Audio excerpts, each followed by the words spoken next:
জন্য আপনারা সবাই আল্লাহর কাছে দোয়া করবেন।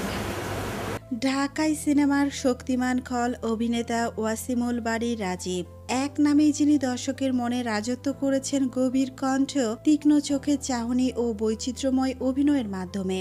যদিও তার অভিনয় যাত্রা শুরু হয়েছিল নায়ক চরিত্র দিয়ে, খল চরিত্রে এসে তিনি পৌঁছান খ্যাতির শীর্ষে।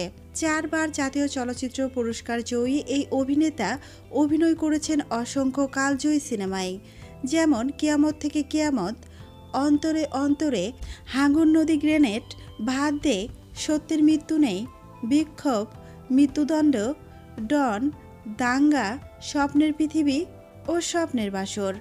2004 সালে ক্যান্সারের সঙ্গে লড়াইয়ের সময় হাসপাতালে শুয়ে যখন মৃত্যুর মুখোমুখি, তখন এক আবেগঘন মুহূর্তে ইলিয়াস কাঞ্চনের অনুরোধে চলচ্চিত্র অঙ্গনের সবার উদ্দেশ্যে একটি বক্তব্য দেন রাজীব। চোখ মুছতে মুছতে তিনি বলেন, আমি অনেকদিন চলচ্চিত্রের সঙ্গে ছিলাম, কাজের সময় হয়তো কারো সঙ্গে খারাপ ব্যবহার করেছি।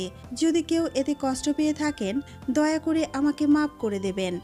আমার জন্য আল্লাহর কাছে দোয়া করবেন যেন পরকালে শান্তি পাই। রাজীবের এই বক্তব্য শুধু শিল্পীদের নয়, বাংলা সিনেমার হাজারো দর্শকের হৃদয় ছুঁয়ে যায়। 2004 সালে 14 নভেম্বর মাত্র 52 বছর বয়সে না ফেরা দেশে পাড়ি জমান তিনি।